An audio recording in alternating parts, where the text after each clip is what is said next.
All right, so our meeting is being recorded today, Clean Water Program meeting. It's 2:03 p.m. May 12th, 2022. Good to see everybody. Thank you. The meeting agenda was sent out in the invite for this, as well as posted on our website, along with the packet of meeting materials. So hopefully everybody got that.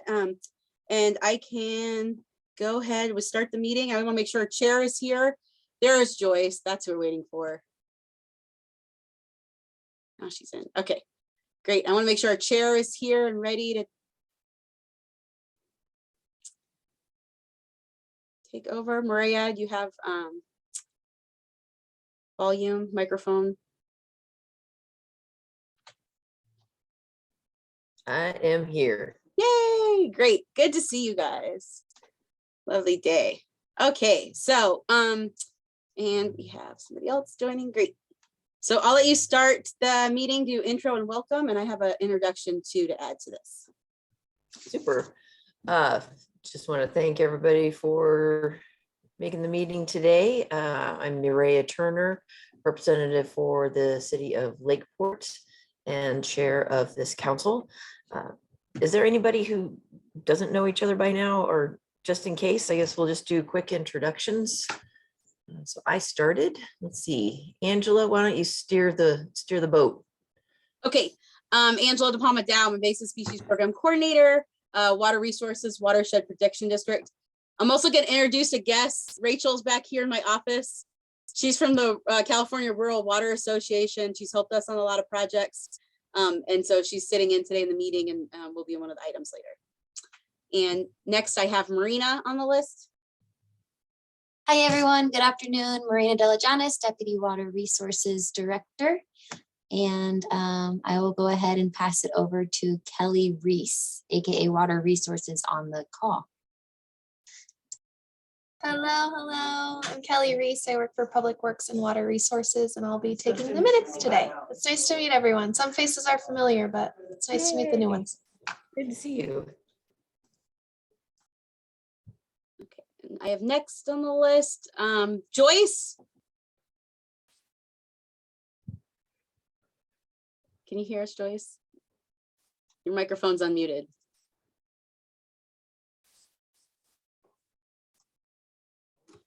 Okay, Joyce, hopefully you'll be able to talk in a bit. Joyce is from City of Clear Lake. She's on the council. And next I have Kylie Clark. Hi, I'm Stormwater Coordinator for City of Clear Lake. I'm a civil engineer, and I don't have my speaker on my computer or anything, so I'm on my phone and I can't do my camera. So sorry you guys don't get to see me, but glad to be here. Good to see everybody. Thank you. And we'll go to a next committee member, Supervisor EJ Crandall. Hello, Supervisor Crandall, District 3. That's all I really have right now. Good to see everyone. Thank you. And that is more than enough. Thank you. And let's introduce your alternate, Supervisor Sabatier. Already introduced, just Supervisor Sabatier, District 2. Good, simple. Let's see. All right. And Bonnie is here from, yep, she put it in the chat. She lost her voice. She's a stormwater coordinator for City of Lakeport. So she will be in the chat. So I have to make sure I have the chat and checking it today. And then next we'll do some guests. So from planning department, we have William Collins, you're top of the list. Yeah, I go by Bill Collins, Chief Building Official, County of Lake. Nice to meet everybody. Great, thanks for being here.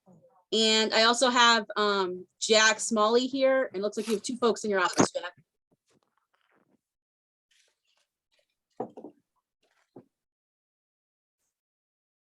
Well, that's Jack and Simone. They're on video. Jack is on the right in the red shirt. Simone's in the black shirt right there. Good to see you guys. And then looks like we have somebody from Lakeport. Bethany. Hi, good afternoon, everyone. I'm Bethany. I'm the building official for Lakeport and looking forward to continuing joining your meetings. Great, thank you. We also have Andrew Britton from Lakeport. Hi, everyone. Hello. Great, you have a microphone today, Andrew. Awesome. Yes. And we have some guests today too, so that are part of our agenda. So we have some EOA representatives. Bonnie, do you want to go first? Hi, I'm Bonnie DeBerry. I'm here with Jill, who can introduce herself after I go, to present our proposal to help you guys out with your LID guidance manual. And hello, I'm Jill Bicknell, also with EOA. Great, thank you. And then we have two other guests here from the agenda. I think there's the last two, Terry and Tom. You want to go ahead and introduce yourselves? Good afternoon. I'm Terry Logston, Environmental Director for the Scotts Valley Band of Pomo Indians. And also on the call is Mr. Jordan. Yes, good afternoon. That's me. He's our tribal administrator. Thank you. Thanks so much. We got a full house. Okay, I think that's it for introductions. I think I can turn it back over to you, Maria. Great. So the first action item that we have today, one moment, my iPad just choked. Okay. Approval of minutes from February 10th, 2022. Hopefully everybody got a chance to review these. Are there any questions? And it looks like Joyce is having trouble logging in. Did you see that chat, Angela? Yes. Okay. So if, does anyone have discussion on the minutes? If there's no discussion, I'll entertain a motion. Marina Delajanis, I make motion to approve the minutes from February 10th, 2022. Great. Bonnie seconded, I noticed, so. Bonnie seconded. Good, okay. So we have a motion and a second. All in favor, say aye. Aye. Aye. Is there anyone opposed? Great, and that passes. Next, consideration of any items not posted to the agenda. Is there any request for an item that is not posted on today's agenda? I had one, but I want to see if there's anything else first. Are you seeing Bruno shook his anything? finger. Is that a yes or is that a no? No, okay. That's a big no. Okay. Okay, go ahead, Angela. Okay, so we had a couple discussions previous meetings about logos, and I just wanted to get this out of right of the way because I actually got this logo proof between the time of posting the agenda and today, so it's not on the agenda. And so these are two versions of a proposed logo, and the directions that I gave to our graphic designer was to make something that emphasized the clean water program and also emphasize aspects of all three of the jurisdictions logos, including City of Lakeport, City of Clear Lake, and Lake County. And then to characterize some things that are important for Lake County in general. I really like what she did with the runoff here on these mountains and actually showing water flowing off the hills. So you can see there's two different variations, basically color differences. And what we have, the first step was getting this draft logo, and then we have a chance to provide any revisions, ideas to the graphic designer, and then that one chance she has to update it all, and then we could vote on the final one at the next meeting. So I'll take any comments and suggestions, and Kelly, I just want to make sure that we get that down so I can give these directions to the graphic designer. So if there's any big issues with this, anything that somebody doesn't like or anything they like. Okay, we have two for the top mountain, great. I like the top mountain as well. I agree that it emphasizes the runoff more. Great. Looks Okay. more like our mountains up here too. Yeah. Great. I think if you can match the little boat with the mountains Oh, so it's like the brown?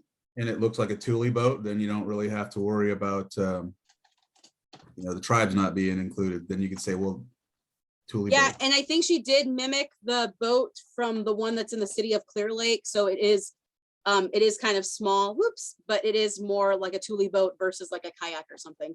But I assumed that. I just figured if we added the brown, it would do that. You know what I mean? yeah, So- I will let her know. I'll add that in. Is there any disagreement with that? Oh, Joyce said she likes that idea. Great. So is there anybody that would rather the bottom coloration preferred over the top? It's not No. really an action item, so I think Bonnie's point was good, that it does make the water stand out more on the hill instead of just looking like a shadow. Yeah, I think that was a good idea. Even though I definitely prefer our hills green than brown, but you know. Chaparral is more brown than green though, so. Good Okay. point, good point. Okay, so I think if there's nobody seriously opposed to the top one, I'll send that to her with the direction to match up the boat to look a little more brown and more like a Thule boat. Is that good with everybody? Is there anybody really opposed? Again, not a serious action item. You guys will vote on the final one at the next meeting. Great. Okay. Yay, I'm really excited. Thanks. It's great to have a logo and puts us all together. I think this is the first logo that has all of our jurisdiction names on it. Is that right? I was thinking about that. Is anybody seeing? I don't know if we have anything else out there. Okay, cool. Yay. All right, thanks guys. That I believe is end of item 4. So we can go into old business, which has my name by it. So again, just reminding everybody that the acronym cheat sheet's in your agenda, and it'll be in every agenda. And if we need to add anything, make sure you let us know throughout the meeting and we can make a note of it, and I can add it. This is a living document, so we can keep adding to that information so it's available for either members or the public. Yeah, I'm going to include it in every single meeting packet too, so we have it. Just FYI. All right, any questions on that? No, that's good. I mean, I'll just echo what Joyce is saying. It's a good thing that you're doing that. Yeah, I think it's valuable. Oh, and I do have one that doesn't have a definition. So Kelly, I have to fill out the acronym sheet. I think the QAPP needs to be updated. Great. Item still 5, item B. So stormwater sampling. Guess what? We had some storms late in the year. Usually March 31st is the end of our year when we look at traditional creek levels and creek flows. Not this year. So we actually did a sampling April 21st. We didn't get all of the sample MS4 sample sites, but we did get a lot of them had some water that we were able to sample. So I think this will be all of our sample sites. We have 5 storm events this year. And remember, we budgeted for 7 every year. But again, sometimes we don't sample all the sites because there just isn't water there, or the water is too quick for us to get out and sample. So we are starting the report preparation for this, that you should have at least a draft version June 30th. And then at the next meeting, you'll be able to review that. Any questions on sampling? And this was also a part of our cost share reimbursement agreements effort, that the work's done by the staff at Lake County Water Resources. So thanks to all the staff that went out during the storm events and were able to do that. So item C, pyrethroid monitoring. So we had some revisions that we talked about in February. We submitted to the state. At that meeting, we were still waiting on the state to respond. They had a whole department staff turnover. So brand new folks across the board in that department. And so we finally got to meet them and had a meeting in April. I believe Jenny Byers from Lakeport attended that with us. So thank you, Jenny, to meet them. And basically we had a little back and forth, but got the revised QAPP on track. So this is what the front looks like. And maybe by the time we get it done, we could put our new logo on there. But they've put in some suggestions, comments, and basically they're ready to approve it as long as we change some of these things. And mostly it's clarification, staff names, and then timeline updates. So I have that final will be provided at the next meeting. And it's going before the water board for approval. And that can sometimes takes about 6 weeks to 2 months. So that's why it has a July 2022 on here, and it might even be in August. So I had a question for the council based on this, because remember, this plan has been going on for a long time, at least in development, and we haven't actually had a chance to monitor for pyrethroids yet, because we can't until we have the QAPP completed. So the timeline for when we thought we were going to do this and had these reimbursement agreements in place actually expires at the end of this fiscal year, I believe. But it might take a little bit longer to do the sampling. So I had a question if the council wanted to make an action item today and vote on the timeline extending the reimbursement agreements, or wait to the next meeting and do that when we have a more clear picture of exactly when it'll get approved by the water board and we'll have an more exact dates of when we can actually do sampling. The pros for voting on it now is we can have those reimbursement agreements drafted and sent just with updated dates. The amounts don't change, but it can be sent to you guys before your fiscal budget updates July 1st. The benefit of waiting is we'll actually know the timeline because some of the sampling might not even start until maybe fall and then might carry off into the next fiscal year a little bit, depending on the timeline between getting the corrections and getting the state to approve it.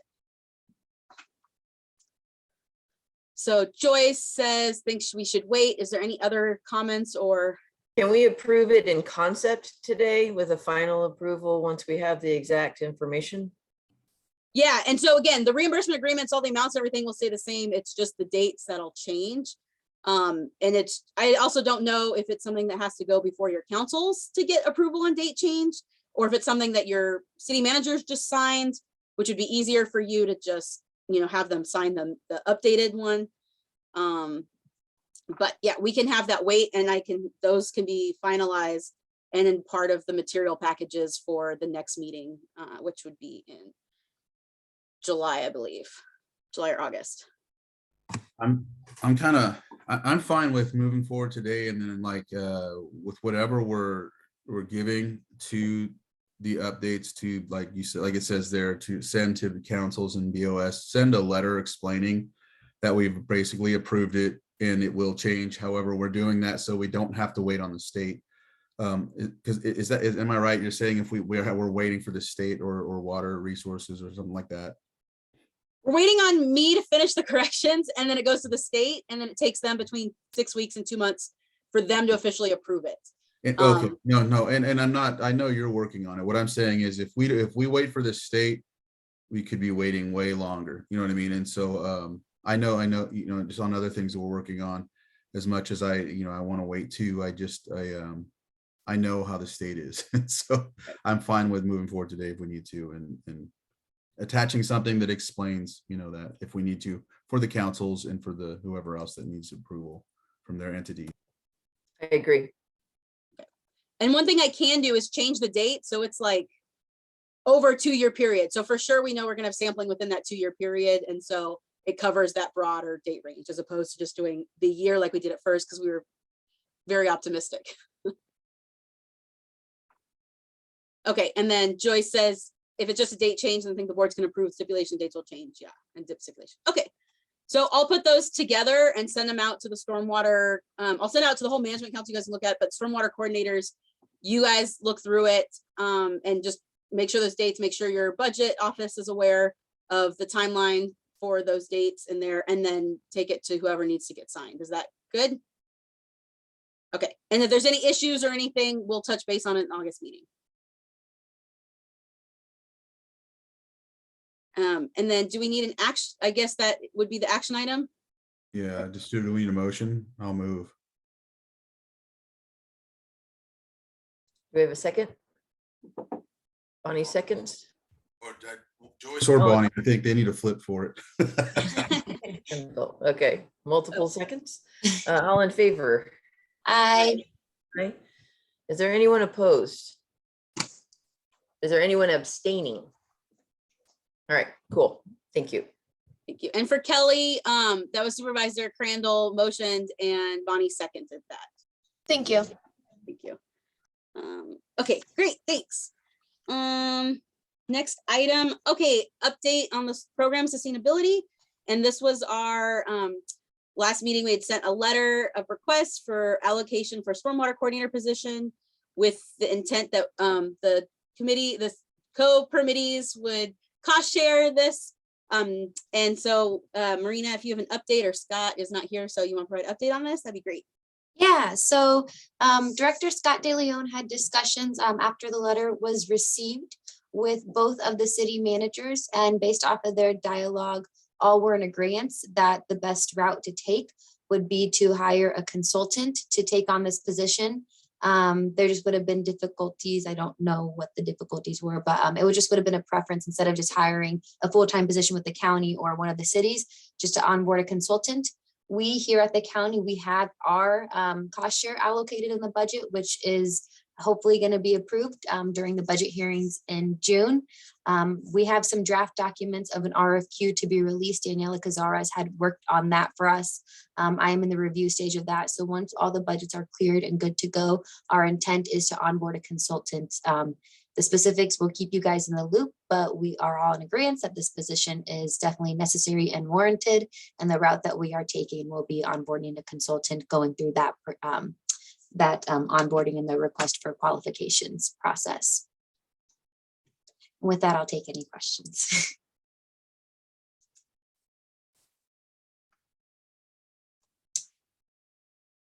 So is the consultant a company or is it a person, or That's why we're going through the request for qualification. So we'll be on releasing an annual that. basis, or is it like a 5-year agreement?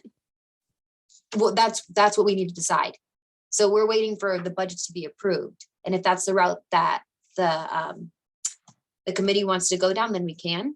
I think it'd be worth it to explore that option, just because it's going to take time to onboard someone, especially if you're onboarding a consultant, just for the longevity and sustainability of that.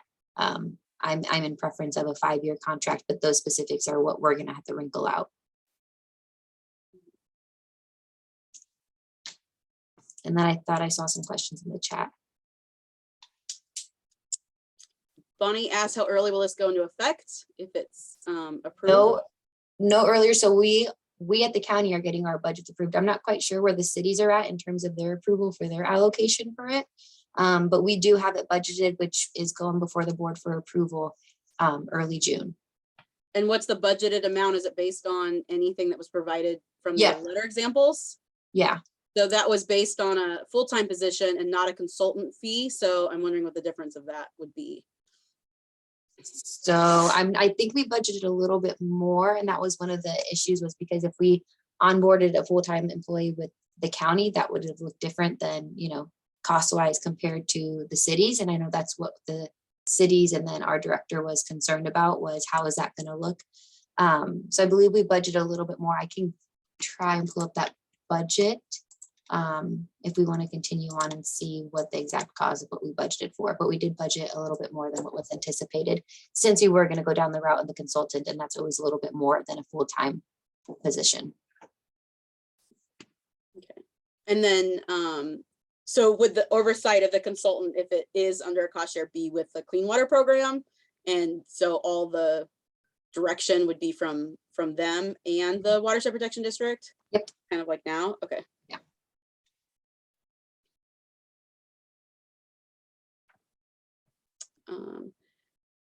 Any other questions?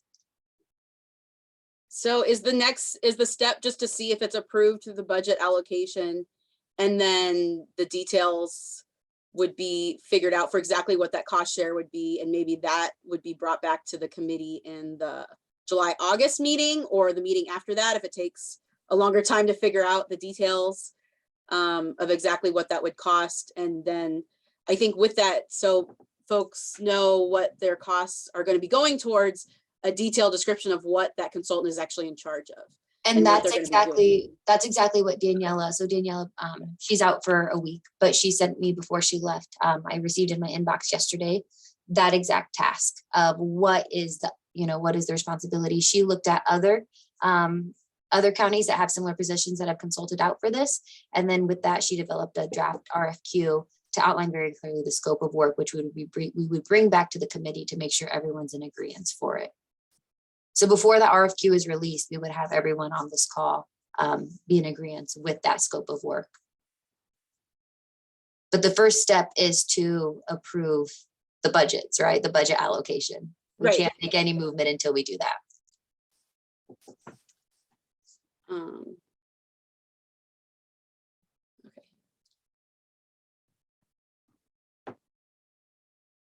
Now since the committee sent a letter to the Public Works Director and everyone else who received that letter, is that something that the committee is interested in receiving back a written outline of what the proposed plan is for that position instead of just providing an update here? Would you, okay, I see Bonnie. Is that something that, Maria, we would need a vote on? I don't think so. I think it could just be a request from the council. So that'd be great. Thank you. Okay.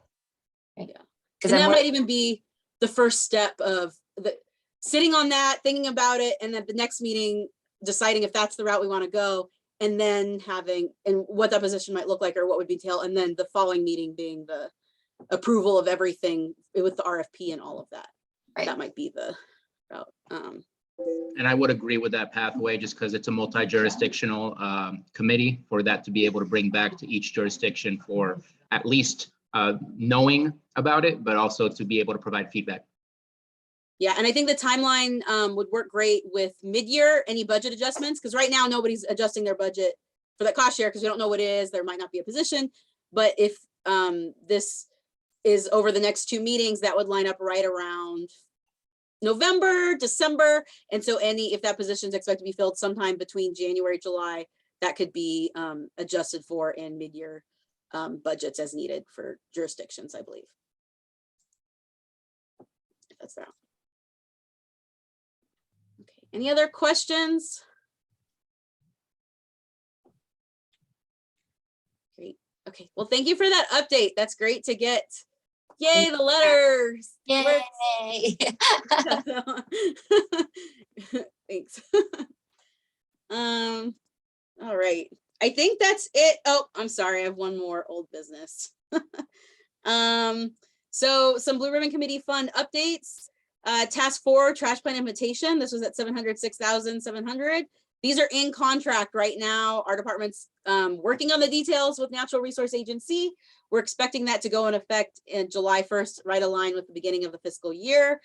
So what is needed from the jurisdictions for this, because this project was proposed under collaboration between the all co-permittees of the Clean Water Program, is what is needed to meet compliance in your trash plan chapter for the cities of Clear Lake and Lakeport. So you guys do your trash assessments. You guys know what needs you may need for improvements for trash.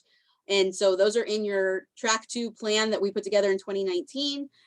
So that would be my suggestion to start, is look in there and see what you said you would be doing to comply with the trash plan. Do you have funds for those? Did you want to expand those? Did you not have funds for those? And then I would put those in an ask to our department and Daniela to make sure that over the next 3 years, we can meet some of those with some of these funds. Likewise, if there are things that you're realizing now you might need that weren't in this trash plan, but have to do with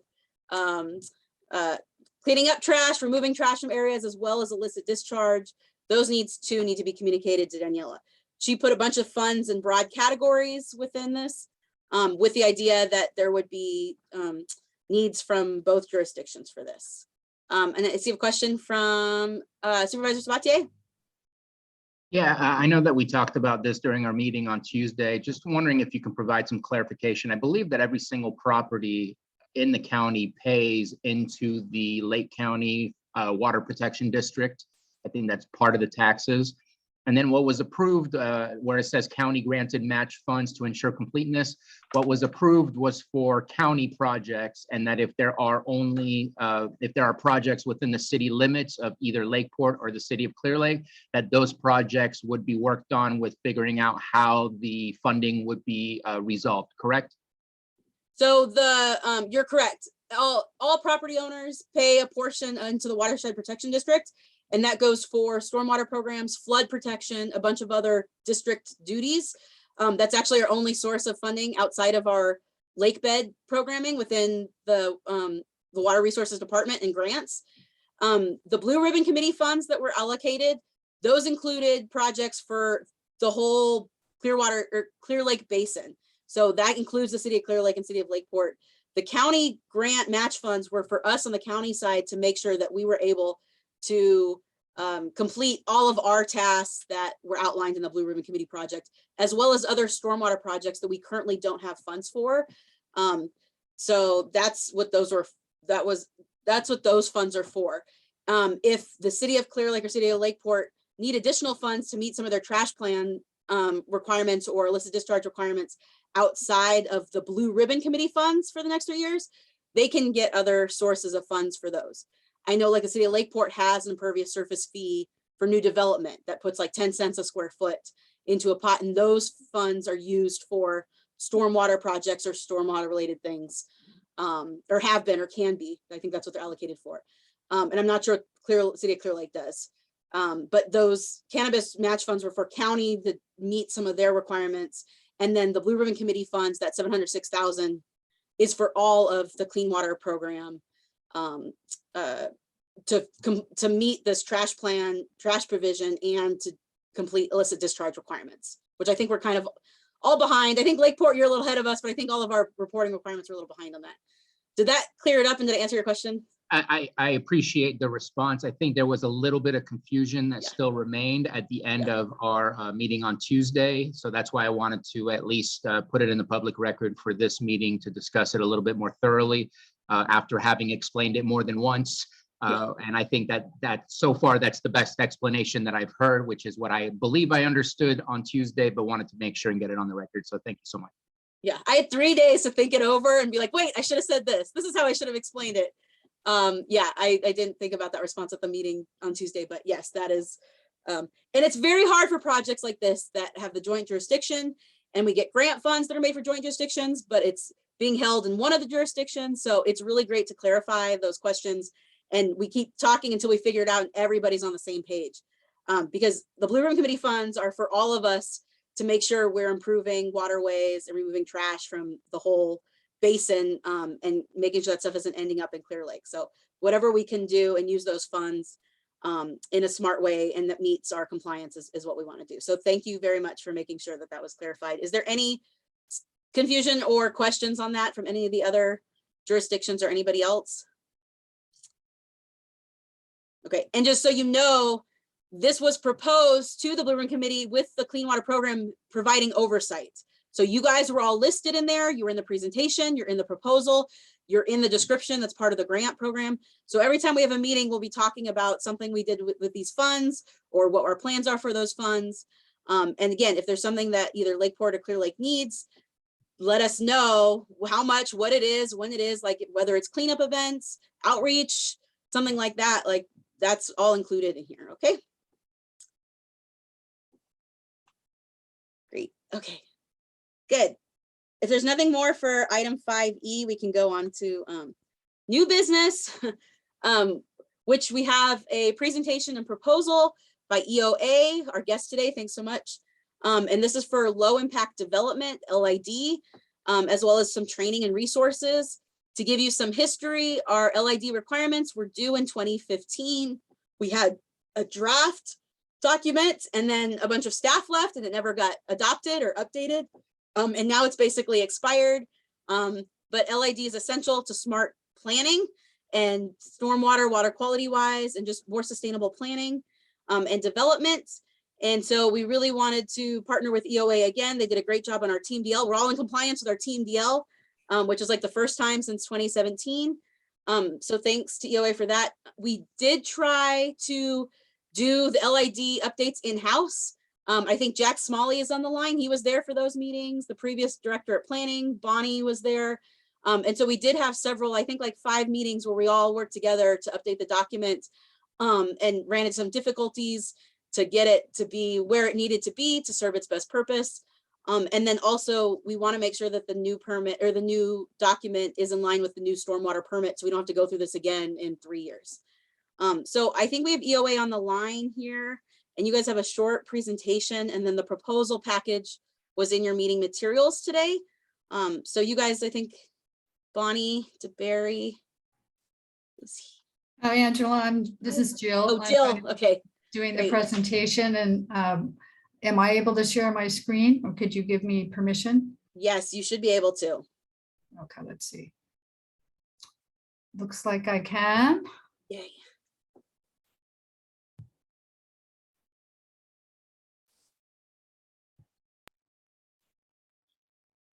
Can you see the presentation okay? I see it. It looks great. Yes, we can. Okay, great, thanks. So thank you for inviting us to attend the meeting today, and also for inviting us to submit a proposal to help you with updating your low impact development manual and also provide some training.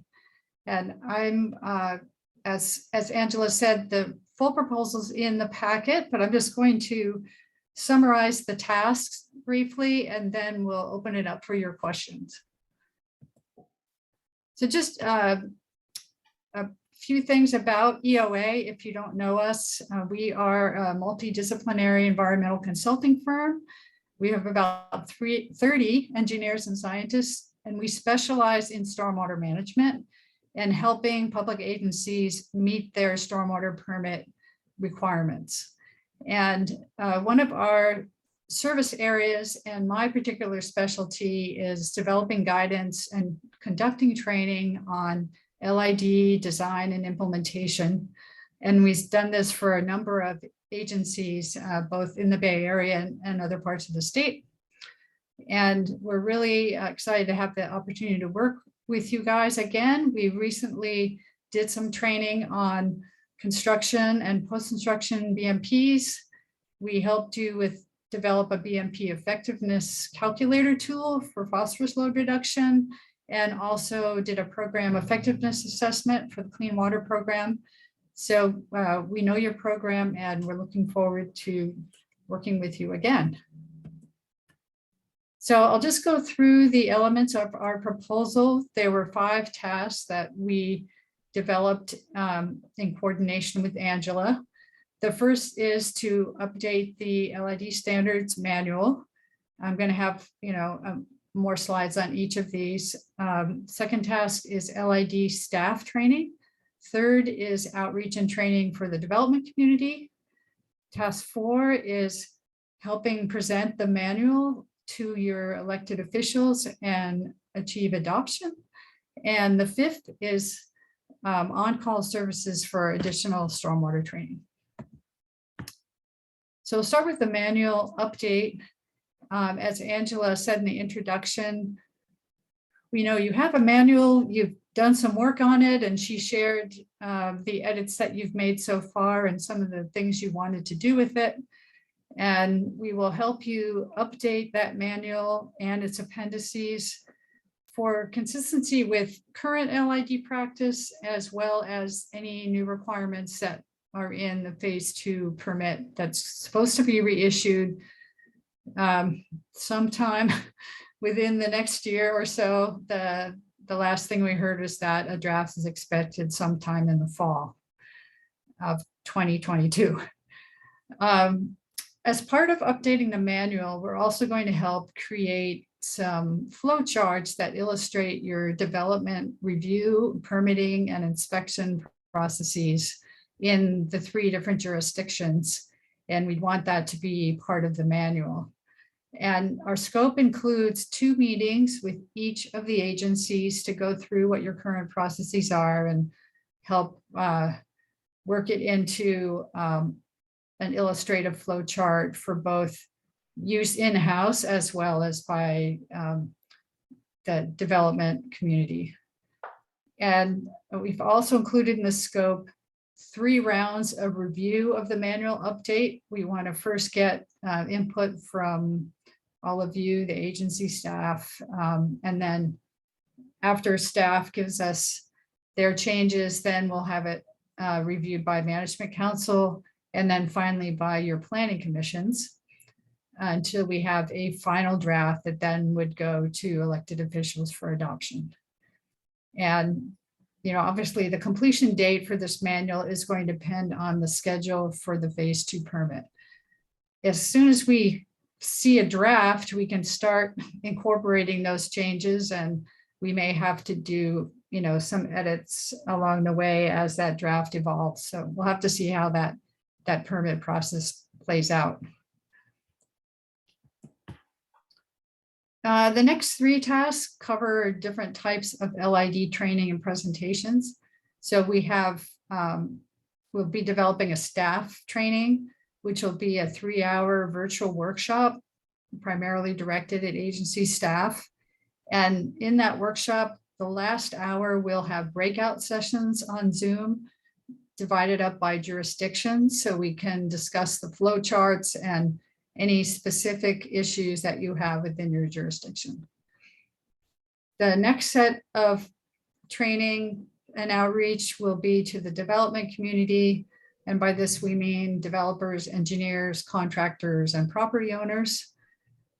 We will be updating some of your existing outreach fact sheets to be consistent with the manual and the permit. And we'll conduct a 2-hour virtual workshop for this audience, basically on the same topics as the first training. What's in the new permit, what are in the updates to the manual, and the different forms in the appendices. But we'll tweak the presentation for this particular audience. And finally, we have a task to help present the manual to elected officials. We'll develop a PowerPoint presentation to be used at Board of Supervisors and City Council meetings. And if needed, we can make that presentation. And we'll also assist with developing the item in your staff report that describes the LID manual. And finally, we have our miscellaneous services task, where we have some budget reserved to address whatever additional stormwater training needs you might have over the next fiscal year. I've listed some potential topics here, but we're open to whatever you think you need additional assistance with. So that concludes my overview of the proposal. And here's our contact information for me and for Bonnie. And I'm happy to provide this, a copy of this presentation to Angela. So shall I stop sharing for questions, or do you want me to leave it up for the questions? You can leave it up in case there's any questions. You need to go specific slides. So anybody have questions about the either proposal or presentation?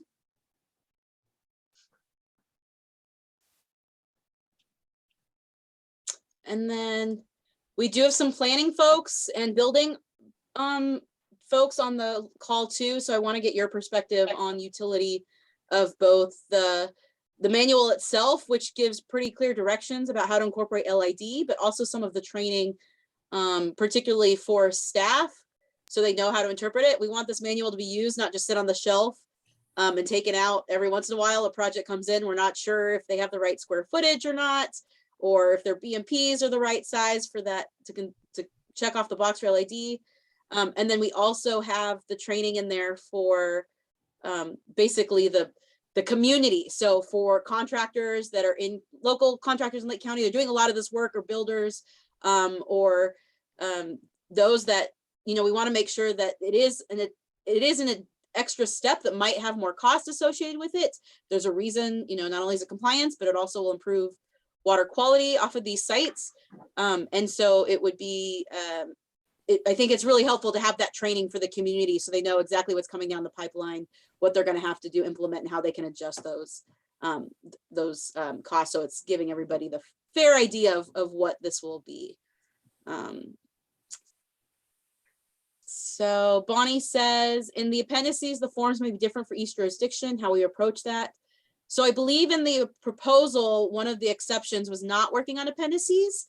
That was actually one of the questions I was going to ask, because that was one thing where we had difficulty. We were trying to do this, improve the program, the plan in-house, was getting those appendices for each jurisdiction, or what we wanted, like a native plant list or types of water conservation measures, things like that. So we're wondering if we could actually talk about having assistance with putting some of those together. I did look at the current forms, Angela, and we did include in our scope updating the forms in the appendices. The only thing that I put in the assumptions was that we were not going to do a detailed review and revision of the plant list. I thought that that was a fairly major task that isn't really dependent on new permit requirements. If that's something you'd like us to help with, we can take a look at that and maybe increasing the budget. We do have some experience with good plants for LID facilities, bioretention and so forth. And we've done some plant guidance for other areas of the state. We're not as familiar with the specific natives in your area, but I'm sure there are staff that we could work with and update that as well. But that's the only part of the appendices that were not included in our scope. Yeah, and I'm wondering if that's something that the RCD can be involved with. We have an extension office here too. It seems like that should be something they should be involved in. So, Oh, absolutely. did they answer your question, Bonnie? Yes. Okay. Is that something you'd like to add, or should we just leave it out for now and maybe we can look at it under the additional services? For the plant list or for the other? The plant list. What do you guys? What is the rest of the committee? That's also something that we can have the RCD or attend one of these meetings, or I can reach out to them or the extension office and see what the feasibility is. I feel like that's in their charge. They should already have native plants and drought tolerant plants and a plant list that would be used in smart development, right? That's something they should have. And if they don't have that already, maybe that's something they need to make, and maybe a letter from us encouraging them to do that or something might be helpful. Bonnie says, let's hold off and see. So yeah, let's not include it in the list right now. Okay. But Bonnie, were the other things for the appendices okay? Yes, okay. And then I know we have Bill and Jack are here, and Will is asking Jack Bill is asking Jack, do you look over the proposal and what did you think about that? He's a building official in planning at Lacey County.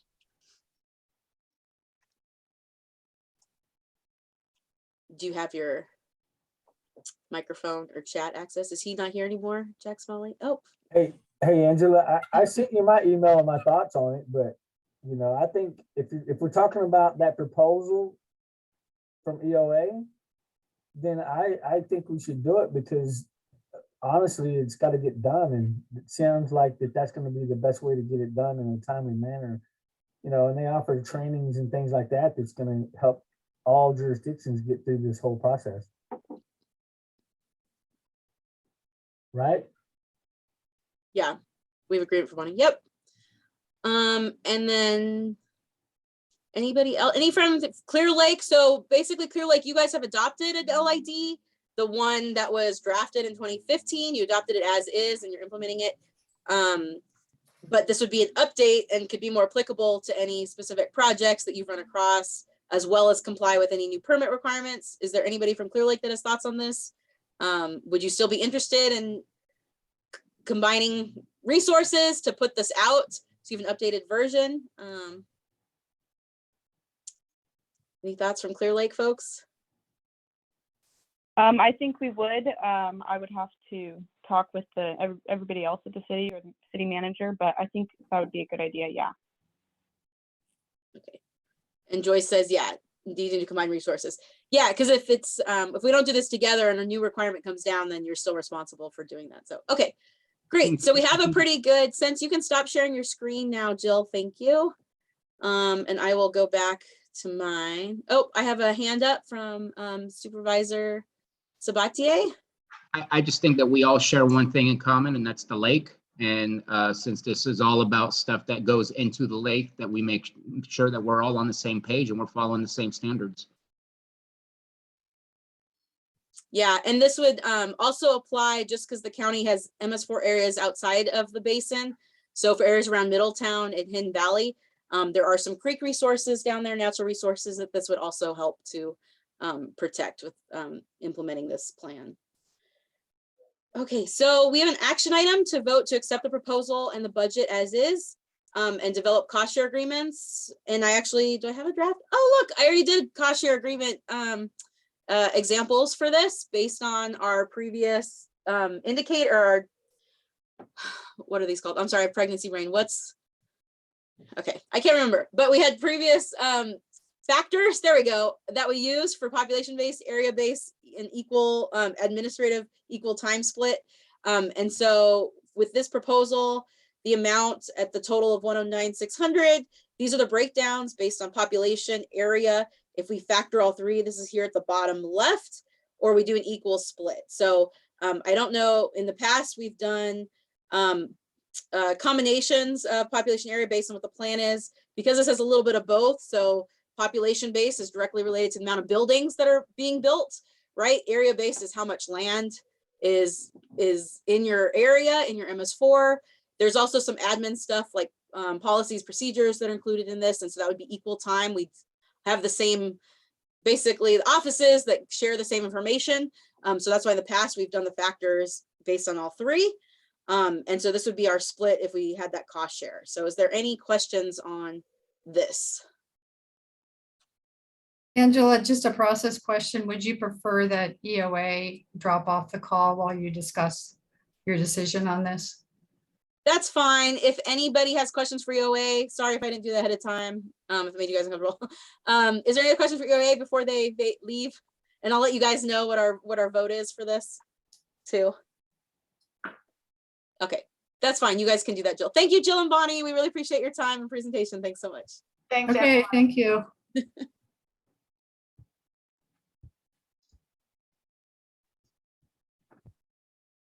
So those are the cost shares. Is there any questions? And then do we want to make an action to accept the proposal? And then what we do is I would develop the reimbursement agreements, the cost share agreements. So that includes one that's between like Watershed Protection District and EOA to be the facilitator of this. And then it would be reimbursements agreements between Watershed Protection District and the two other jurisdictions. And so those would be compiled and finalized and approved at the next meeting for you guys to approve on. That sounds good. If there aren't any further questions from the body, let's entertain a motion. And did you want it on the combination factor of all three, population, area, and equal split time? We've done that in the past for EOA projects. Do we want to do that again?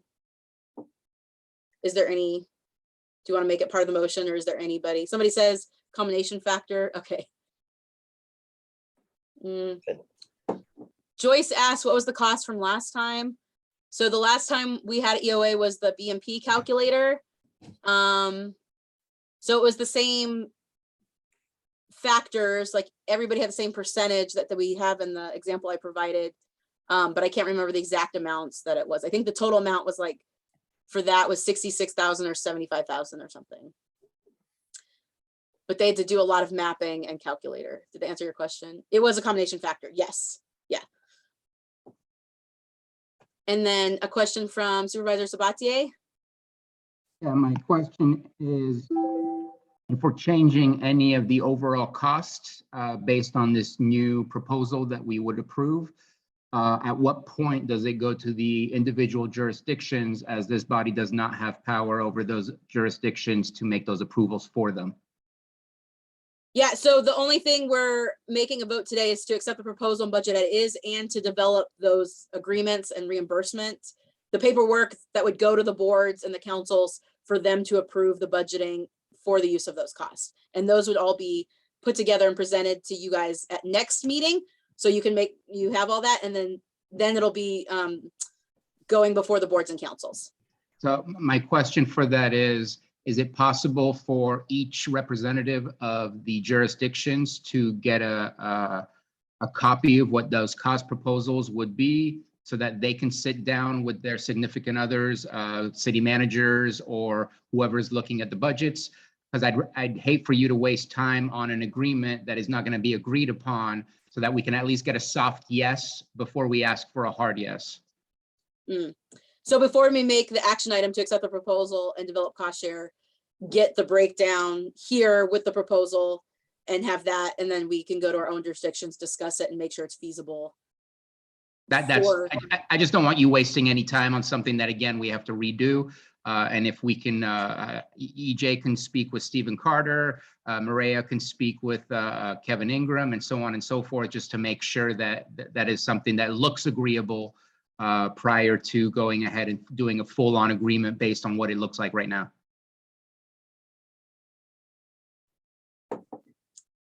Yeah, we can do that. So then the action item would just change to be accepting the proposal and budget as is, and then going back to our jurisdictions to approve those cost share agreements for development of final cost share.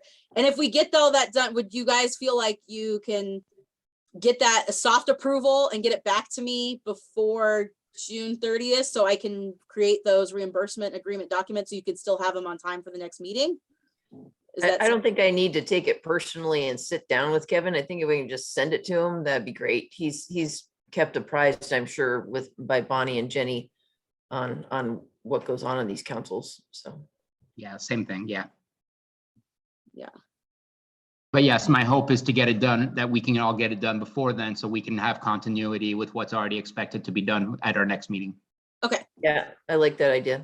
That's good one. Okay. Kylie, do you think you'll be able to do that with your staff at Clear Lake in the time so we can stay on track to have it kind of the same decision at the next meeting, but you could sit down with that cost share with them, potential cost share, and see if that's feasible? Yes, I think I could do that probably within the next month or so. So you're going to be sending out that kind of spreadsheet that you had up, or some sort of document with that? It'll be based on the combination. Yeah, it'll basically be a draft of the reimbursement agreements and the proposal, and a letter that could be like a board memo or council memo, kind of describing what it is. So basically, draft documents like that you can sit down and review, and then let me know if you have any questions.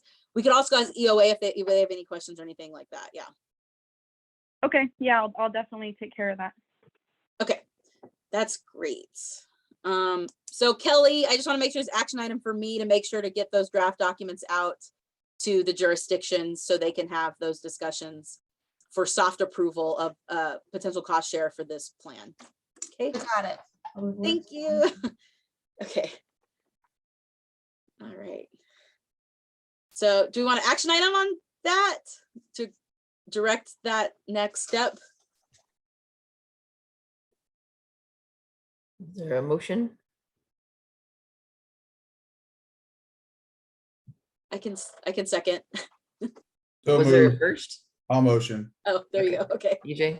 I thought you said, is there a motion? Okay. Then I can second that.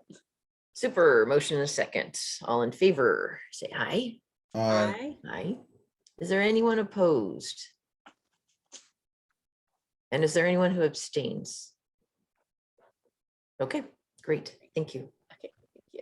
And Kelly, who made the motion? Oh, I think it was EJ, wasn't yeah. it? Supervisor Cran, you made the motion and I seconded it. Yeah, and all in favor. Okay. Yeah. Got it. Thank you. Thanks. Okay, so item 6, new business. We're on to item B.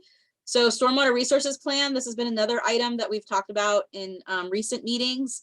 And we do have some guests here today that joined, Chuck and Jonathan. I see Chuck and Jonathan. Great. So they're from SES Engineers. They put together the plan outline and are here to talk about it. I don't know if, do you guys have a presentation to talk about this? We also have, like I said, Rachel's here from Cal Rural Water. So this is a partnership between SES and Cal Rural Water. They're partners. They partner on a lot of projects. Cal Rural Water is a nonprofit organization that's worked with us, done a lot of pro bono work. Rachel right now is working on a watershed assessment project that'll improve drinking water. Clear Lake is our main drinking water source.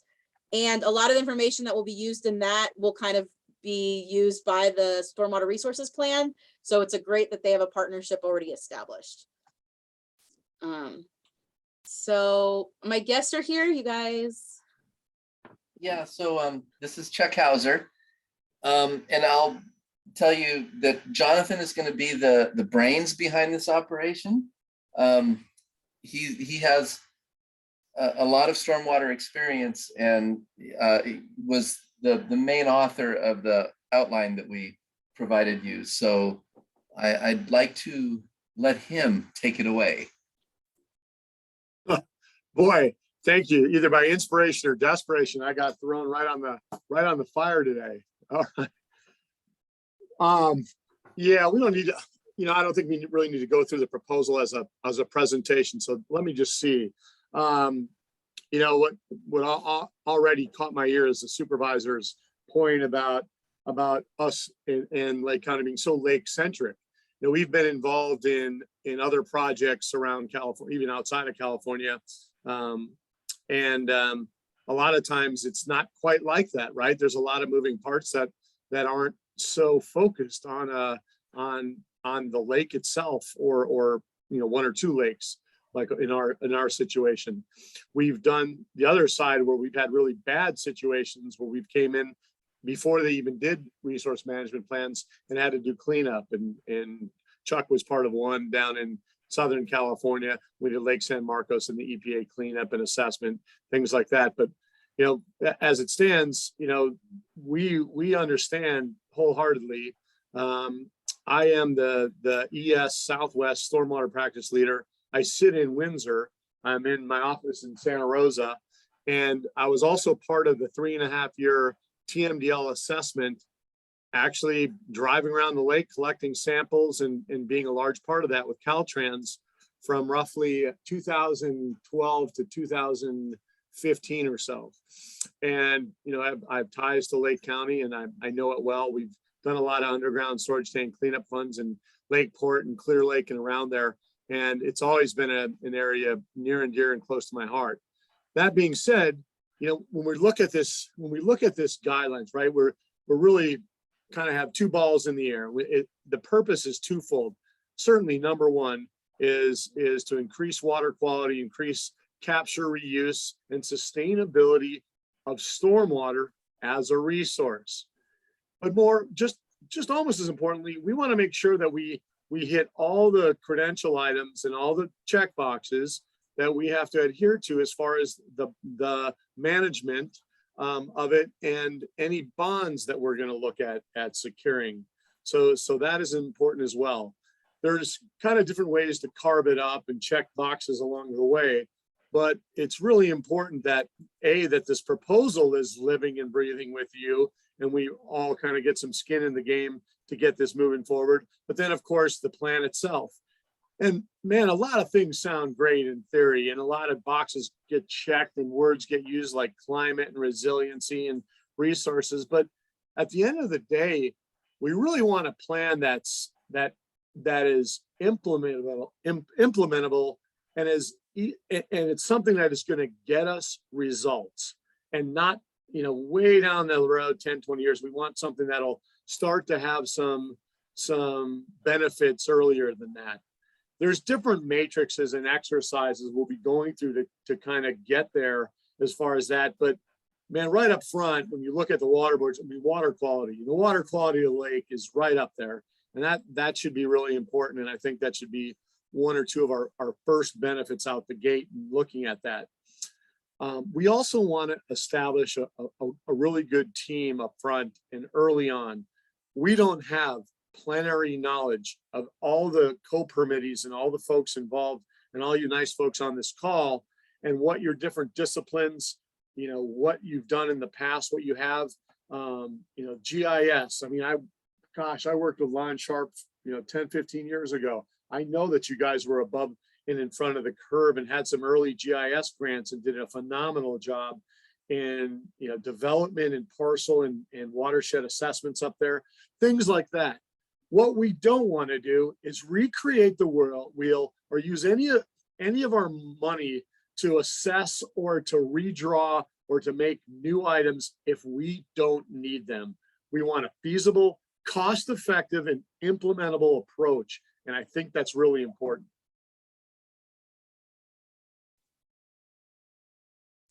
Thank you for that, Jonathan. Is there any questions right now? And then I have a slide too that'll provide some additional information on this project here.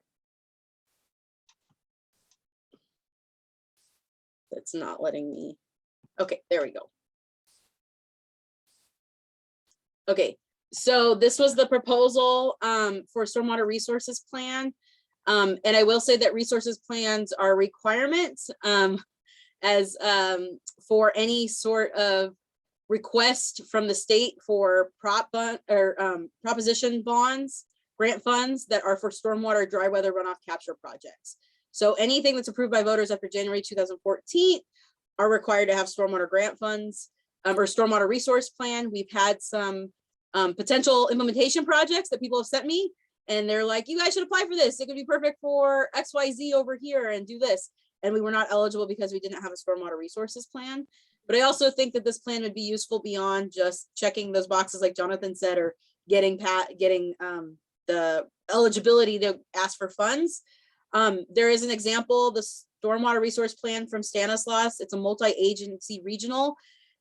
This is a great example, and I would want to kind of mimic our stormwater resources plan off them. They're low-income areas, they have rural areas, they have rivers, water bodies, and they have a lot of the same issues that we have. And then the multi-agency, so there's a lot of different partners and a lot of different co-permittees that are all part of that. And so they did a great job. They were able to get theirs developed during the Prop 1 planning phase. That year was the same year we had the Valley Fire. We had no ability to go after those planning funds to develop our plan then. We were in recovery, response and recovery for the Valley Fire. So like every other county, except maybe like 3 or 4 in the state, was able to get funds to do their plan, except for us at that time. So we're kind of getting caught up on this here. But in the meantime, all those other counties were eligible for Prop 1 funds for stormwater, and we were not. So that's a big deal for this. This plan will also provide information. Come on, clickety click. There we go. So here's an example from that multi-agency stormwater resource plan. This is identifying priority areas for stormwater capture recharge projects. So every week, you know, councils or board meetings, you guys talk about something that has to do with the drought, low water table, not enough groundwater, dry wells. Those are all important issues. This is a place where we can identify areas where we can prioritize those groundwater recharge with using stormwater. In our normal seasons of stormwater, we get floodwaters. We get a lot of water that goes everywhere. And if we can capture some of that, even during normal years, we can capture some of that water and use it to recharge aquifers or store for later use in the year. That's what our goal would be. And that's what this plan would kind of start that process of outlining. And then we have it set up that we can put those projects in implementation after this plan's developed. So that's what I'm looking for this plan. And that's what we're, our goal is, in addition to everything that Jonathan had mentioned. Are there any other questions for Jonathan there? Yeah, Bonnie says it's nice to hear things about lawn. That's her husband. So yes, she liked that. Oh, Bonnie thanks, Sharp, Rob. Lawn Sharp. There you go. Whoop. So we have an action item to jointly support the plan development by SCS, engineers, the California Rural Water Station and Watershed Protection District. And we're applying for a grant to fund some of this. So if you wanted to listen to the second part for the grant first, before you guys want to make the action item on the first part, you can do that if you want to do both together. But is there any thoughts on that, or do we want to just vote to jointly support this, and then we'll have the next discussion, which will be about funding potential? They should be separate. Okay. So do you want to do the first action item, and unless there's any questions? Okay, Joyce says she so moves to vote to jointly support plan development by SCS engineers, CRWA Watershed Protection District. Anybody second? Okay, Maria second. So Joyce moved, Maria second. Okay, and then all in favor. Oh, Maria, this is your job. Sorry, taking it over. Oh, yeah, you're doing great. Yeah, all in favor. Aye. Aye. Is there anyone against or anyone abstaining? All right, great, thanks. Great. Okay, so we're gonna proceed with this. Thank you, Jonathan, Chuck. You guys are welcome to stay for the second part. It's still kind of relevant in case there's any follow-up questions. And yes, so I'll do that. You want to do that? Okay. Yes. Okay. So we're planning to apply for a 319H planning grant to fund the stormwater resources plan development. And I have reached out already to the water board to ask them for funds. First, I reached out to the Prop 1 group and was like, is there any funds left for planning? Is there any funds anywhere that we could use to make this plan? And this was the recommendation. So the first round of 319 funds went out at the end of last year. They did not get enough applicants, so they have money left over. And so they encouraged us to apply for this, just to do the development of the stormwater resources plan. And then also, I've personally applied for 319 grant funds before. Our department has applied for 319 grants before and have not been successful. So we apparently don't really know how to apply for those. So I reached out to a consultant at McCord Environmental, and he has gotten many 319 grants before, and he knows exactly what they want. And he has some funds with our West Side Irwin group. They expire June 30th, and he has about 20 hours left where he can do grant specific writing. And we just got that approved through IRWIMP on Wednesday. So he comes with the with funds already to help develop this grant based on the proposal or the outline from SES to get those 319H funds to fund this project. There is a catch in that the 319H cannot pay for MS4 compliance. And so if there's some things in the stormwater resources plan that apply to within MS4 areas that overlap with NPDS permit requirements.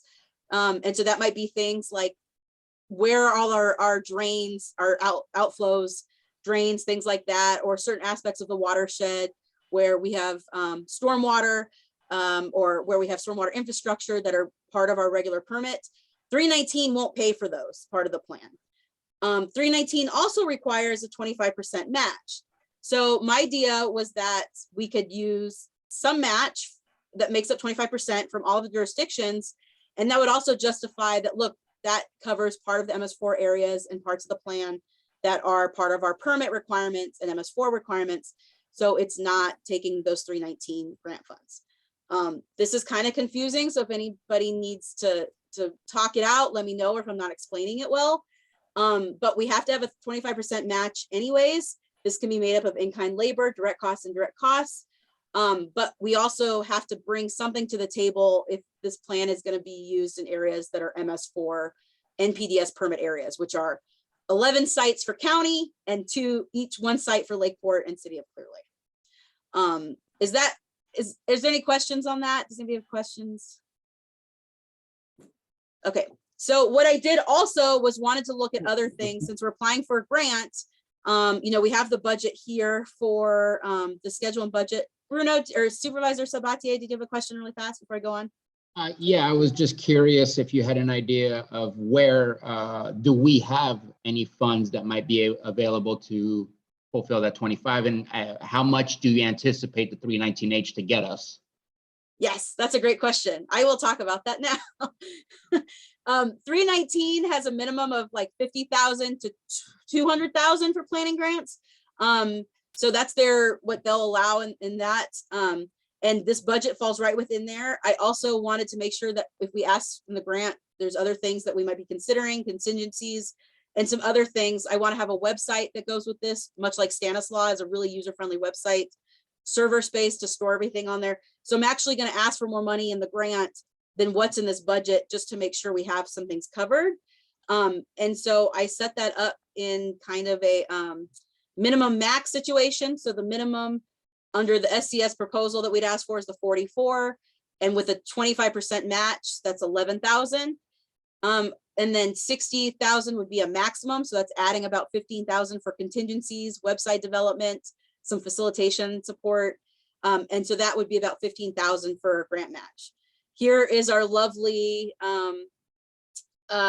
breakdown again, our factors for this under the minimum examples, under the maximum, and here's kind of the ranges of what those would be.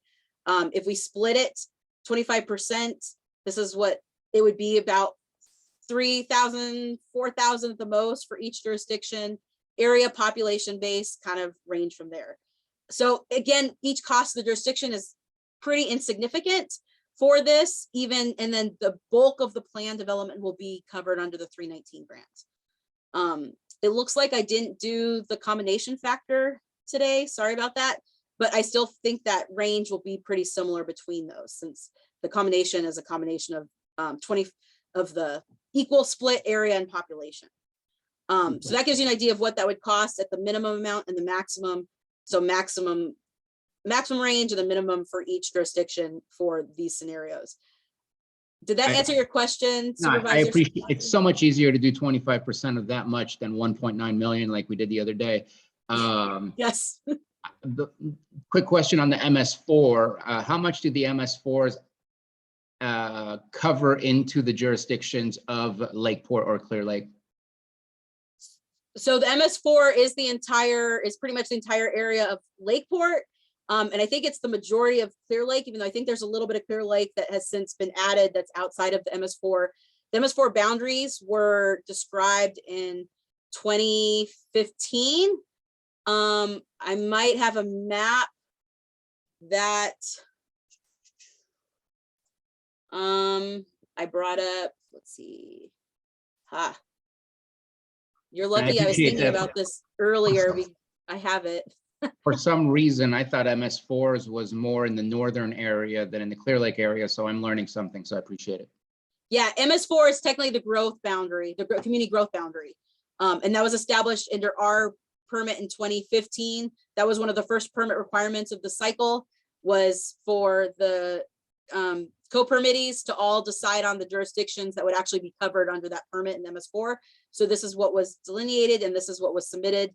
And so this is actually what is, when the water board looks at what is MS4, this is what they're looking at. So it's 11 sites for county, which are in the light yellow. And then it's the orange is the other jurisdiction, City of Lakeport and City of Clear Lake. Right. But the stormwater resource plan would be for the entire county. So it would apply to all these areas. Of course, urban areas is where we see a lot of stormwater issues, right? If you have a ag field and there's some flooding, not a big deal, but that might be a good place to do some recharge. But it's really these urban areas where we're trying to use that excess stormwater in these capture projects, or near or adjacent to urban areas, or right above urban areas before that flow goes in. I think that's correct, Jonathan. I saw you nodding. Is that a good assumption? Yeah, it really follows people, right? Because it's a phase 2 municipal separate storm system, and with multiple co-permittees. But it, again, you want to get the most bang for the buck and control the stormwater. And generally speaking, it's the bigger the metro area, the larger or the more intense the MS4.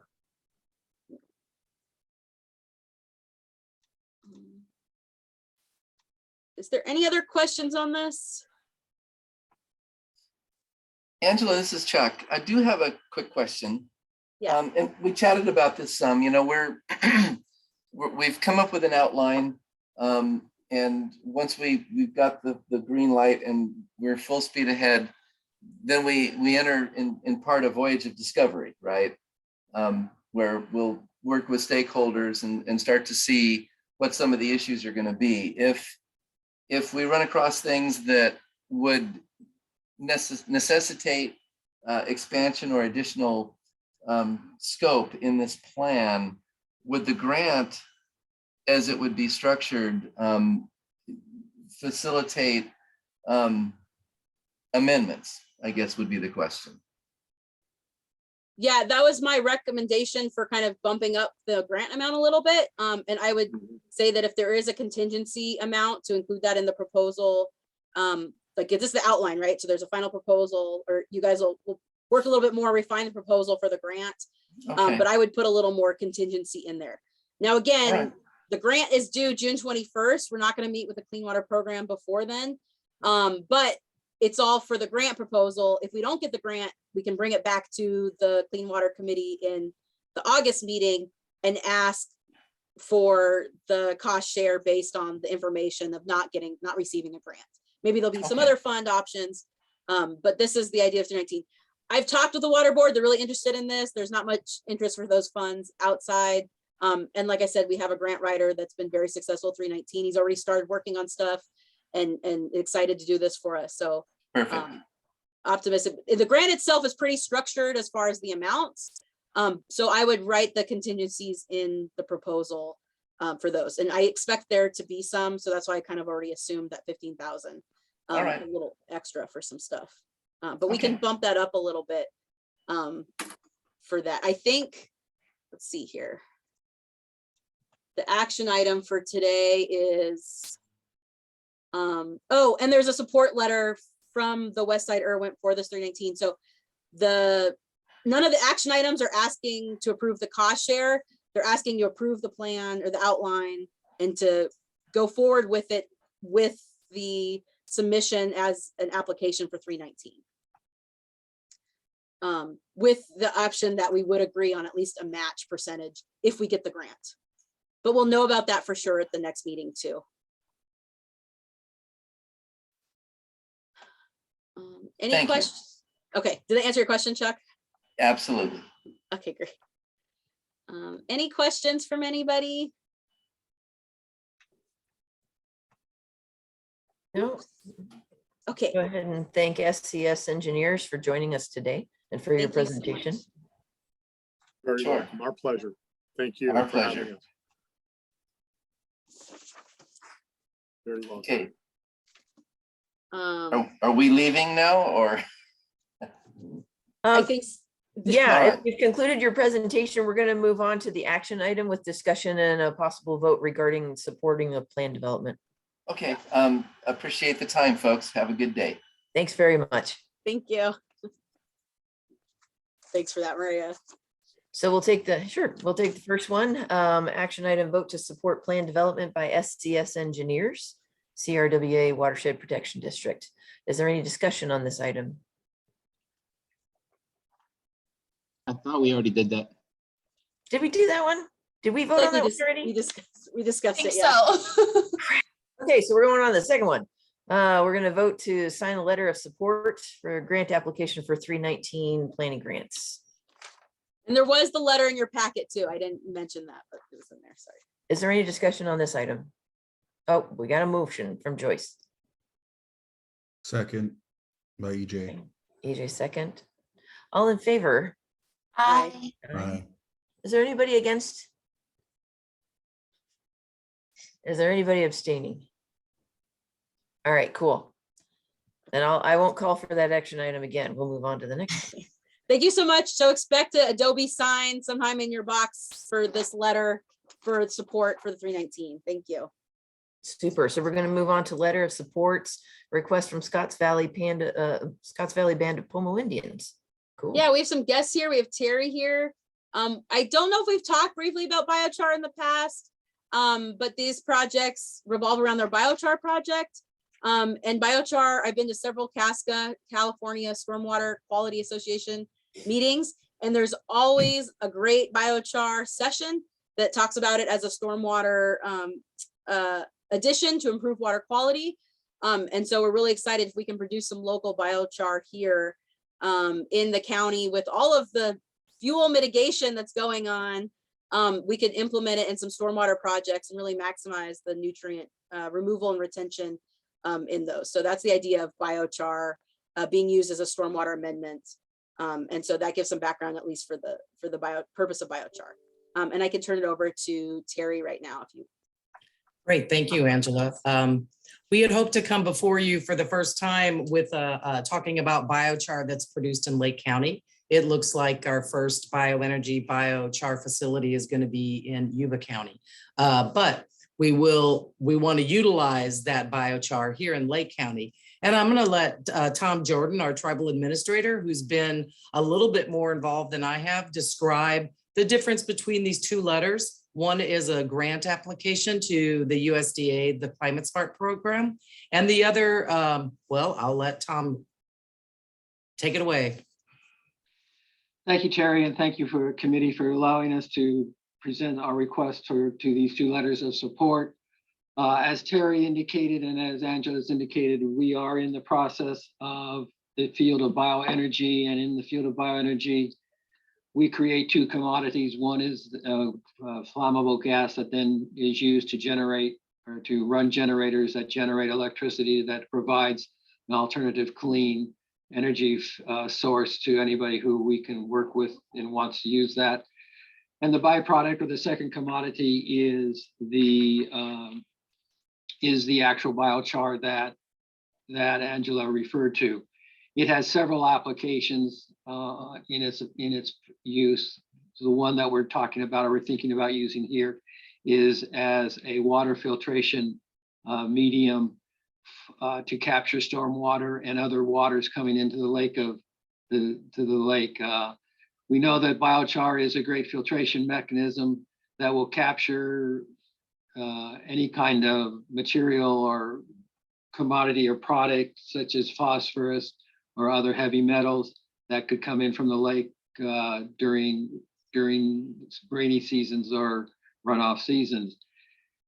We have an opportunity to pursue a grant with the United States Department of Agriculture, which is the first letter. It is called a climate smart opportunity. It's actually an agricultural climate smart opportunity. They're looking for creative ways to take an agricultural product and make it more useful in the industry. The forest industry, as you know, is also considered an agricultural product. But as Terry indicated, our approach here in this case is to work with a walnut processing company in Sutter, in Yuba City, in Sutter County. Take a waste product that they currently have, which is a walnut shell, use it as a fuel material, break it down into pure carbon, which is the biochar, and then use that biochar in bioswales at strategic points to demonstrate the effectiveness of capturing material that we don't want to move into the lake. And this grant opportunity, we think, is right up our line and meets the requirements that we're looking for. The purpose of the grant is actually to help fund the development and construction of the bioenergy plant with the manufacturer at the manufacturer's location there in Yuba City, as Terry indicated. But it is a demonstration project, and so it is not of a large value that we're asking from compared to what USDA is prepared to give in this particular area of innovation. Ours being a demonstration project, we want to use it in the water filtration mechanism, infuse that biochar with nutrients such as phosphorus that can then be returned back to the soil to agricultural users such as the walnut growers themselves in their walnut grove fields, and enhance the quality of the nutrients that go into that field without using artificial phosphorus that they normally would have to use.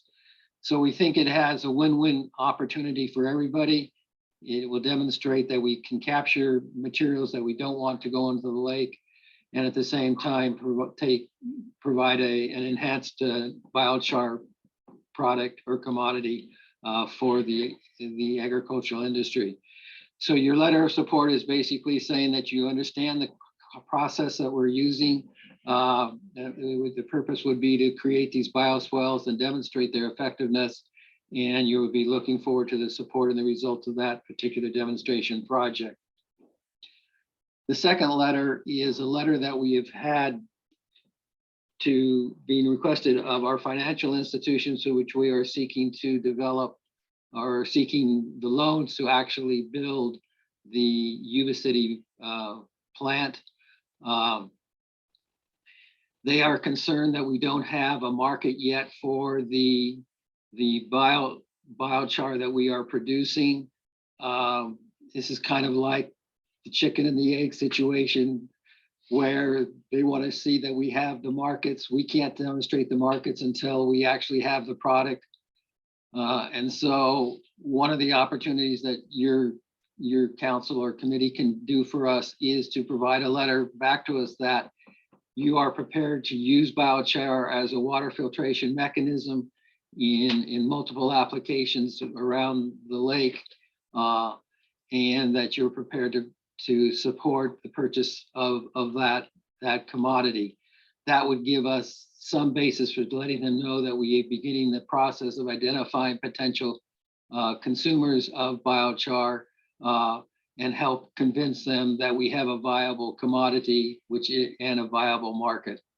And so that's the purpose of the second letter, again, is to be used in presenting and justifying our business plan and the revenue projections that we provide the financial institutions as we seek a loan to actually build the bioenergy plant. So that briefly is the two purposes of the letters. There, as I say, they are comparable in the sense that they're both focused on biochar, which, as Angela said, is becoming widely understood and recognized as a viable filtration mechanism. Obviously, it has other uses in industries, including the health industry and including the agricultural industry. But at this point, we're focusing these two letters on its application in the water filtration industry. I'm happy to answer any questions.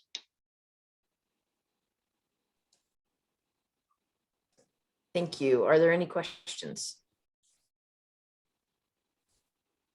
If not, I'd just like to add a little bit. I have been watching and cheering and hoping and just anticipating the development of these biochar projects by the Scotts Valley Tribe. They've worked real hard, and every state representative and advocacy staff and federal representative I can even get to look at me, I'm telling them about this project. And so I'm also super excited about AB 2878 from Cecilia Aguiar Curry, that I think will be also helpful. So I'm starting to see all these things work out positively, and it's just can't happen fast enough. One of the things that's also with this biochar process is it could be used, we could put in solid waste in there. So not only does this biochar process have benefits for our wildfire mitigation, if we can use the wood chips, but it could also be of assistance in the future for waste stream diversion. So it's really something we need to be supporting any way that we can. I don't know if, I was just asking Bonnie if this is the letter for a commitment to purchase biochar, if that's something that I have the authority to approve right now. But if it's something that our individual jurisdictions need to approve, then I would totally be happy to get it on our next available agenda. And it does say in the letter that it's the intention of the council to budget for use of biochar wattles and biochar bags on a large scale at that price. So it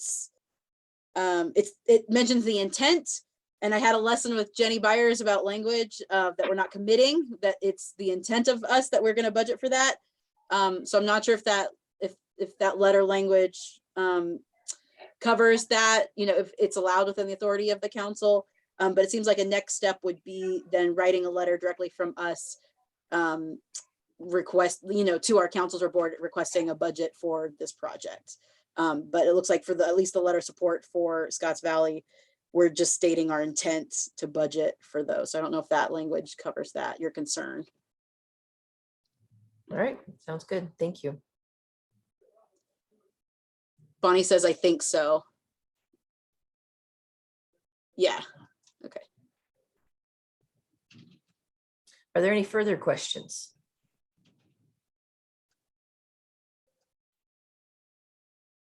Don't ask them all at once now. No. This is a rambunctious group. You got to be careful what you ask for. Exactly.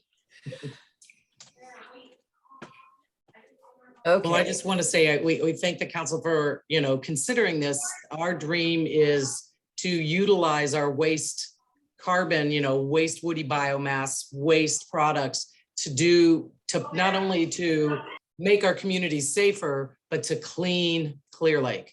We've got a really exciting grant proposal. It's a little bit different than what was in this grant, but biochar is known to absorb phosphorus. It is, we don't need it in our soils here, but they do need it in their soils in the Midwest. And so as a product that we can sell to them that's taking out our phosphorus, I think it's just a win-win. And in the storm drains, not only is it getting phosphorus, but everything else that would go to the lake because of the filtration properties. So thank you.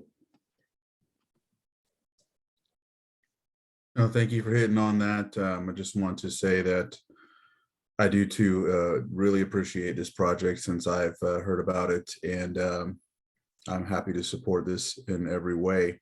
Getting the lake to its previous state is very important to thrive, and by this filtration opportunity, it helps it with that. That's people think fixing the lake or whatever the case may be. It's not. We have to allow it to be what it was. That's basically what we have to do. So yeah, I'm really excited about this, and I agree. It can't happen fast enough. So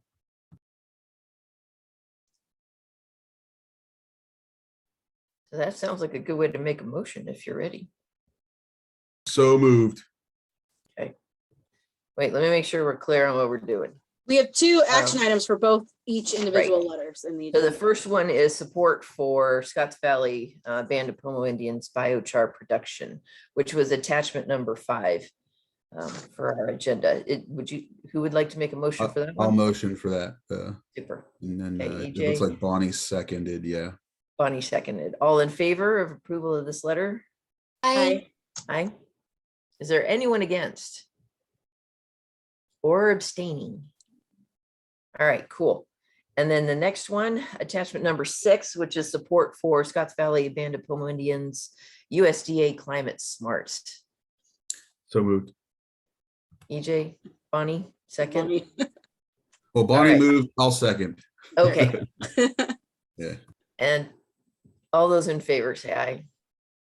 Aye. Aye. Okay. Is there Bonnie, anything you keep beating me to it. Bonnie's ready. She's quick there on the any- keyboard, man. Yep. Is there anyone against? Or abstaining? Super. All right. Thank you very much. Well, thank you I very much for your always love support. And hearing about your project. I wish we were moving as fast as you have indicated we would like to. We were hoping to be in production 18 months ago, and we are stalled in nothing but quagmire, and don't need to go into that discussion at this point. Oh, But we'll keep you all and informed. Offline, I heard from the director of the Office of Planning and Research. He's new and he was talking about some extra grant funds.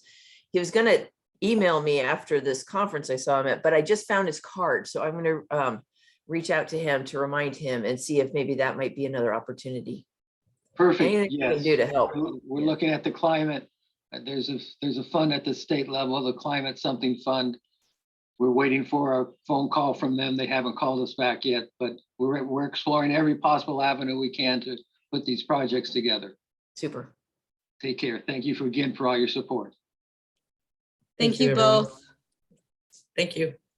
Yeah, we're really excited about these projects. We've been there's some Middle Creek parcels that are perfect for a biochar unit. So we've been working with Scotts Valley to try to get those units on there, and they're great location up there in Upper Lake. So yeah, we're hoping this will help roll forward and hoping to hear back from some of those projects for that development. So great. Thanks, Terry. Thanks, Tom. All right, you're up with upcoming board and council presentations. Yes, so we had wanted this year to present the status of this program to the Board of Supervisors and the city councils. So we drafted a presentation. We met and reviewed it on April 20th with the stormwater coordinators from the jurisdictions. And then we're going to have a practice presentation on Monday the 16th at 10 a.m. for this. And these are the timelines for when we have the presentations going before the board. So May 24th, Board of Supervisors, I said 9 a.m., but it could be anytime that day.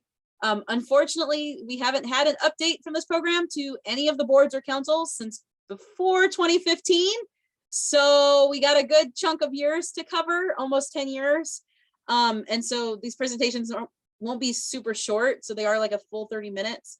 And in the agenda, I had a typo and said the 25th, but it's actually 24th is that Tuesday. So that has been submitted and that's in the docket for the agenda for that day. And then Clear Lake City Council confirmed June 2nd at 6 p.m. or whenever they have time in their agenda for that. And then I have a tentative for July 19th, 6 p.m. at Lakeport City Council. But I'm still waiting on confirmation on that from either the Lakeport stormwater reps or Jenny Byers had that day proposed. And this is something that it says we're supposed to do this updates annually to both the Board of Supervisors and City Councils. And so we're a little behind, but hopefully we can do this longer presentation now and then maybe do short check-in presentations with accomplishments and highlight fund requests and things like that over the next few years. Any questions on this? You guys got the dates? And hopefully we can have our new logo on there. Okay, so work group status updates. There's a few more slides before we should be able to get out here by 4. Bonnie, I have some updates for you I think you have your meeting now for the ConPcon. We'll be starting monthly May 18th at 3 p.m. That's correct. And then I think the previous period you had to cancel one meeting because people didn't show up. And then I did attend another meeting that you guys had, and I forget what we talked about, but it was productive. We had some planning folks there too. So did you have anything else, Bonnie, you want to type in the chat to add to those? Doesn't look like it. Okay. Kylie, did you want to give a report out for the good housekeeping? Bonnie just wants people to show up to the meeting. Yes, that's a great thing. Sure. So I haven't yet scheduled the next meeting. It will probably be second week of June. I probably need to send that out shortly. We are making good progress on our checklist for inspecting permittee-owned facilities, which goes towards reporting for the MS4 permit. So between now and June, we are planning to create a, between now and the June meeting, we're planning to create a supplement sheet to go along with that checklist that kind of explains what to look for when our public works or whoever's doing the inspections, what to look for at those facilities. Yeah, and those forms will be great because it'll actually help us track the activities. You know, our staff could be out there checking things. We just don't have a record of it, and we're not getting credit with it with the state, and we don't know if we're actually having positive impacts on some of those publicly owned, managed and owned facilities. Okay, thank you. For the next work group, so Daniela is not here today, but she has the next meeting scheduled June 8th at 1:30 p.m. Wednesday. That's the illicit discharge, and then trash meeting will be June 7th. She always does this great thing where she has one meeting one day and one meeting the next day at the same times. And I think I did have an update from her on some things. Hold on. They did have a presentation from Second Nature Software, which provides some tools on tracking reporting, end of year reporting, and they can be used for the trash and illicit discharge components. And also we're starting to ramp up our planning for Coastal Cleanup Day, which is September 17th. So far, she has 7 sites that will be coordinated around the lake. 3 of those sites are designated as county sites, 1 at the city of Lakeport. But Danielle is saying that she needs information as soon as possible of where that exact location will be from the city of Lakeport. And then 1 at the city of Clear Lake. And Kylie, great with providing the information for where that will be. And then she's coordinating with tribal partners for 2 more sites to see if they can host, have enough to host there. Otherwise, there'll be some backup sites that'll be in the county for that.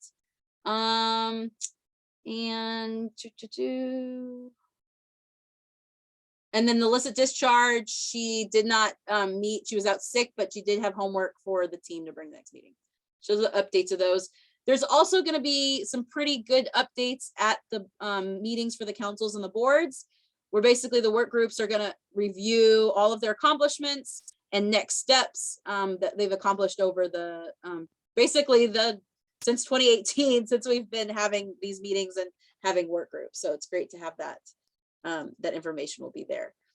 And then let's see, we're almost done, guys. You're doing great. The public education outreach planning meetings and public involvement meetings will be the 3rd Tuesdays of every month via Zoom, 3 p.m. Their next one is May 17th, and here's the Zoom information for that. And Betsy apologized for not being present at the meeting today. She had a prior appointment, but she's always very active in that. And we've started doing a water report on the radio, KPFZ, last Sunday of every month. Betsy and I chat for 2 hours about water stuff. And it's really fun. We talk about stormwater and things that we're doing, and it's great fun. So that's one way that we're involving the public and doing outreach on these things. TMDL, I think, is the last one. And I will make sure to have a meeting before July 1st. I know that Lakeport, you guys are completed your requirements. City of Clear Lake, I have to check with you. I know you guys got an extension for the fire cleanup. And then I'm waiting on conversations with the water board because they too got brand new staff also. So we have to have brand new conversations with all of the staff over there regarding our TMDL. Is there any questions on work groups from anybody? Any additions, updates? Okay, so our next meeting is Thursday, August 11th, 2 p.m. Those invites were sent out at the beginning of the year. You should have those. And our end of reporting period will be June 30th. So anything that we need to get for our permit requirements, the cutoff date is June 30th. And then we start a brand new year. So if there's any inspections that need to be done, anything, our hotspot monitoring, any of those requirements in the permit, they have to be done before June 30th. And then we just report on them in October. So we won't be meeting again until after the reporting period is over, or the permit year cycle is over.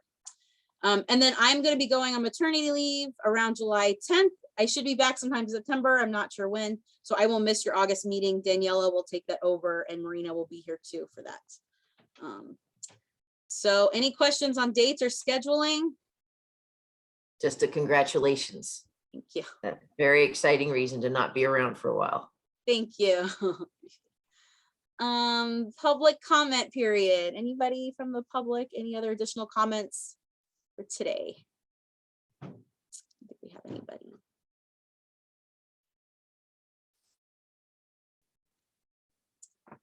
Okay, so I think that's it. Chair, if you'd like to adjourn the meeting, there's no further questions. And again, here's the contact for this program. And then Daniela will be here between July and September. And she'll be the main contact for this program. Super. All right. So thanks everybody for attending and for your participation. We will go ahead and adjourn. See y'all. Thank you. Thank you, everyone. Thank you, Angela.